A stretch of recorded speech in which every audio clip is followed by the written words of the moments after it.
आप लोगों को बहुत बहुत शिक्षक दिवस के धन्यवाद।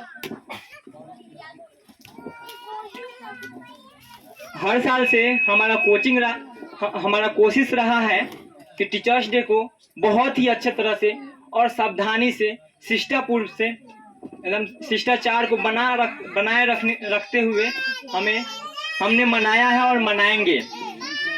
तो हमारे बीच हेमंत कुमार आएंगे, उससे पहले हम आप लोगों को कुछ डॉक्टर सर्वपल्ली राधाकृष्णन के बारे में बताएंगे।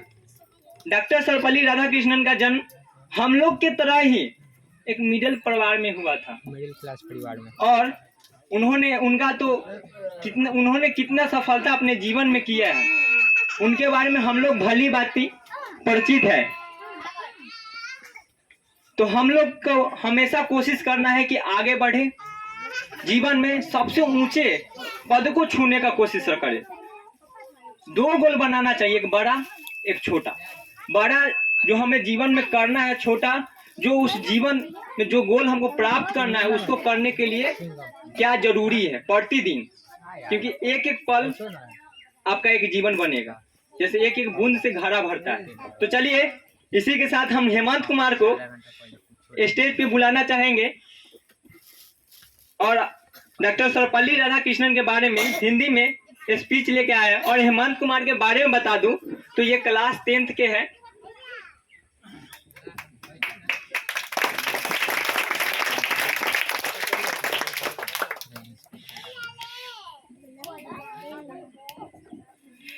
इस प्रांगण में उपस्थित सभी मेरे अध्यापक दोस्तों और मेरे बहनों और भाइयों को शिक्षक दिवस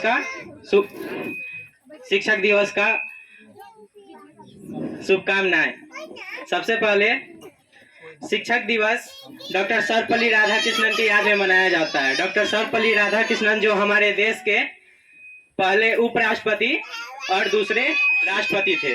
डॉक्टर सर्वपल्ली राधाकृष्णन का जन्म तमिलनाडु के एक छोटे से गांव तिरुतनी गांव में हुआ। उनका जन्म 5 सितंबर 1888 में हुआ। डॉक्टर सर्वपल्ली राधाकृष्णन का शुरुआती पढ़ाई तो उनके गांव में ही हुई, लेकिन वो अपना BA और MA मद्रास के क्रिश्चियन यूनिवर्सिटी से किए। वो जो है सो एक महान शिक्षक के साथ साथ एक महान दार्शनिक भी थे। वो स्वामी विवेकानंद के बाद उन्हीं का नाम आता है हिंदू धर्म के प्रचारक में। जब वो हमारे भारत के पहले दूसरे राष्ट्रपति थे, तब कुछ उनके स्टूडेंट ने उनसे पूछा कि सर मैं आपके जन्मदिन मनाने का आज्ञा चाहूंगा। तो डॉक्टर सर्वपल्ली राधाकृष्णन ने कहा कि मेरे जन्मदिन पर सिर्फ मेरा ही याद ना किया जाए, बल्कि उन दुनिया के तमाम शिक्षकों का याद किया जाए जो हमारे इतिहास के पन्नों से कहीं गायब से हो गया है। तो चलिए मैं बता दूं कि हमारे देश में जो सबसे पहला स्कूल खोला, वो खोलने वाले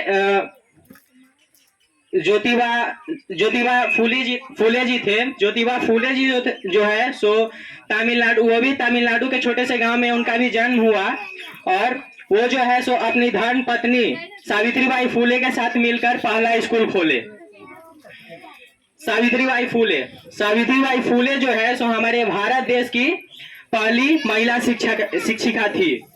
वो जो है सो भारत देश में पहले क्या होता था कि औरतों को शिक्षा लेने का अनुमति नहीं था, तो वो घर घर जाकर औरतों को प्रेरित करते थे कि आप शिक्षा ले। लेकिन इनका ये जो प्रयत्न था वो समाज को बिल्कुल मंजूर नहीं था। वो समाज जो था सो इनका विरोध बहुत ज्यादा करते थे, उन पर पत्थर चलाते थे, कीचड़ उछालते थे। लेकिन तभी भी ज्योतिबा फूले और सावित्रीबाई फूले हार नहीं माने और पुणे में सबसे पहला अपना स्कूल खोला और चुपके से कुछ बच्चों को बुलाकर पढ़ाने लगे, चुपके से। बाद में जब कुछ लोग से उनको मुलाकात हुआ, मनोबल बढ़ा, तो वो खुलेआम स्कूल खोलने लगे। वो जो है सो इसी कारण गुलाम देश के राष्ट्रपिता भी कहलाए। और मैं एक और शिक्षिका का नाम लेना चाहूंगा।